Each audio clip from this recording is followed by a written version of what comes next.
concept of ecotourism, or my recollection of it, was developed by Asa Wright in the Caribbean. They developed a 1,500-acre bird sanctuary from an old plantation down in the Caribbean. I don't remember which island it was on, where they let the plantation return to its native state of plants and trees, and by doing so, that developed what were previously rare bird species to move back into the area, because basically the whole area had been affected by human development for hundreds of years. And they in turn built little cabins for people to come and stay in, just in one part of the preserve, and they invited birders from all over the world to come and enjoy these rare species in their wild habitat. And to the best of my knowledge, Asa Wright's bird sanctuary is still in place, and it could be even part of a national park preserve down there. But that was the first that I had ever heard of ecotourism, and I think they're probably the grandparents of ecotourism.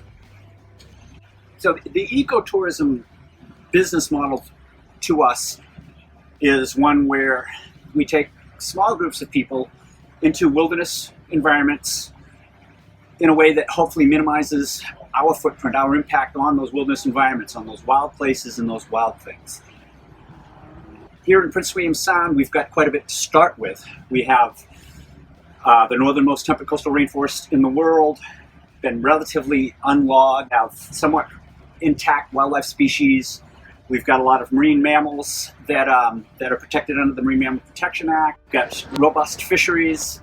We've got all the components of a healthy, intact ecosystem. Plus, we've got protected waters where we can run our small ship cruise and take small groups of people. We take up to a dozen guests in our business model. Provide very high quality interpretive, natural history and cultural history interpretive information to our guests, depending on their interests. But these are, to us, these are some of the elements of ecotourism.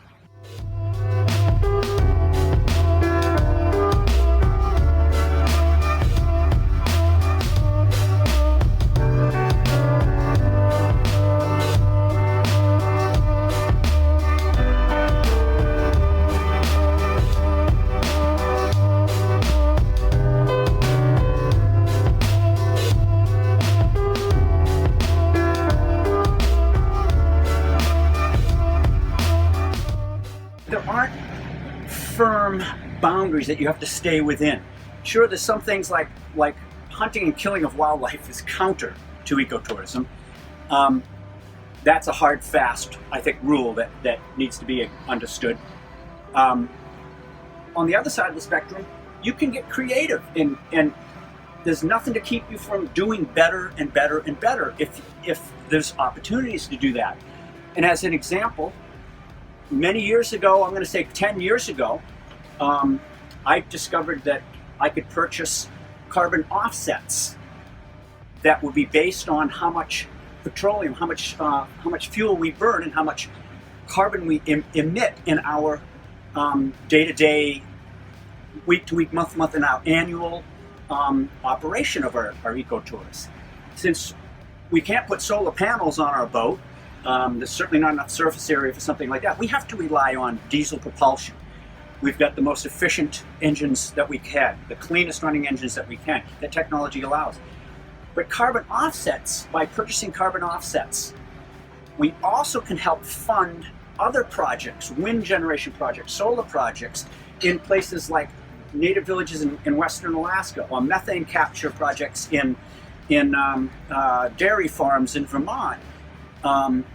Which allows them to lessen their carbon footprint in exchange for us not being able to lessen our carbon footprint. So that's a no-brainer, doing something like that, and that's something we discovered many years ago. So we spend $1,800 a year on helping to fund clean energy projects elsewhere, because we can't do any more to help our own footprint here.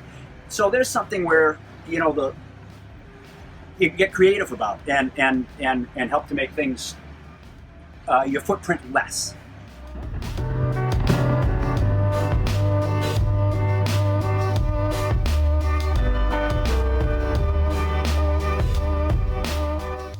Another component of ecotourism that is certainly one we use and anyone can consider is supporting local. And by that, not just purchasing local, but being involved locally in politics, being involved in the management of the wild resources that we rely on. We donate to political candidates that show responsible management plans for the wilderness environments.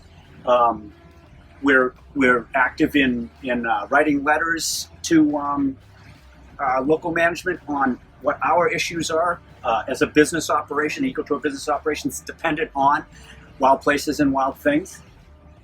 We buy local. We get fish, seafood from all of our commercial fishing friends, and the whole crew is local. We're all either students at University of Alaska Anchorage or folks like myself who live here in Prince William Sound year round.